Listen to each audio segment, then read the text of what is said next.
avec une grande amertume que la situation à l'est de la RDC s'est gravement dégradée.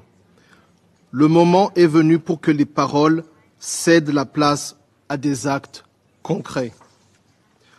Comme nous l'avons affirmé il y a 2 jours, le Burundi soutient fermement le respect de la coexistence pacifique entre les nations et rejette catégoriquement les guerres par procuration. Monsieur le Président, depuis près de 3 décennies, l'Est de la RDC est devenu le théâtre de massacres insoutenables, de conflits armés d'une rare violence alimentés par des intérêts étrangers exacerbant les tensions locales et sapant les efforts de paix. Chaque jour, des violations graves des droits humains sont observées et les victimes se comptent désormais en millions. Les récents développements à Goma témoignent d'un potentiel embrasement régional. Si aucune action concrète n'est prise aujourd'hui pour condamner les responsables et bloquer leurs actions, nous risquons de devenir les témoins d'une catastrophe et l'histoire nous tiendra directement responsables. À ce jour, le Burundi se félicite des accords bilatéraux avec la RDC en matière de coopération militaire pour la sécurité des frontières communes. Et si je puis me permettre de placer une petite parenthèse, le Burundi ne fait pas partie d'une quelconque coalition. Monsieur le Président, depuis des années, les Nations Unies, à travers le travail inestimable du groupe d'experts de la RDC, ont documenté avec précision les dynamiques de ce conflit.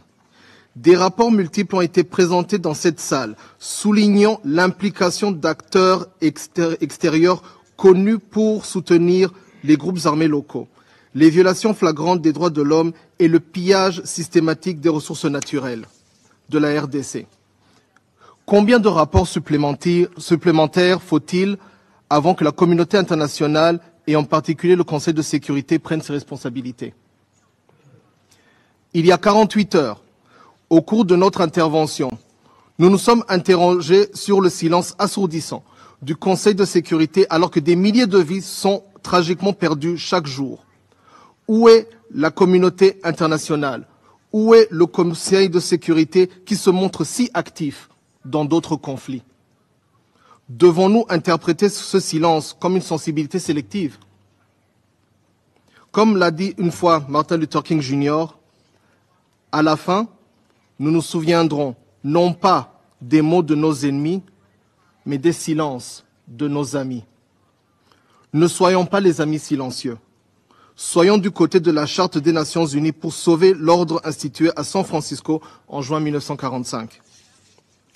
Monsieur le Président, ce conflit dure depuis des décennies et pourtant aucune résolution n'a condamné le Rwanda, auteur de violations flagrantes des principes de la souveraineté nationale et de l'intégrité territoriale de la RDC.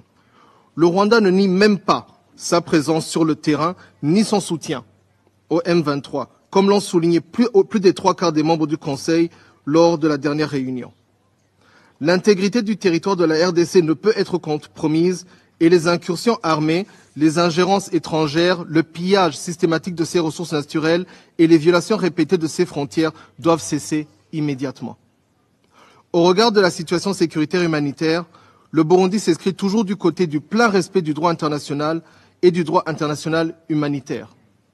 À cet effet, le Burundi condamne les violations flagrantes du droit international et du droit international humanitaire, appelle à une cessation immédiate des hostilités à l'est de la RDC, à garantir que ce territoire ne devienne plus un terrain de confrontation indirecte entre acteurs régionaux et internationaux, soutient les efforts des processus de Luanda et de Nairobi en exigeant le respect des engagements pris par toutes les parties, exige le retrait des forces rwandaises de la RDC et réitère son attachement au respect de la souveraineté de la République démocratique du Congo, son intégrité territoriale, son indépendance politique et son droit à se défendre contre toute agression extérieure.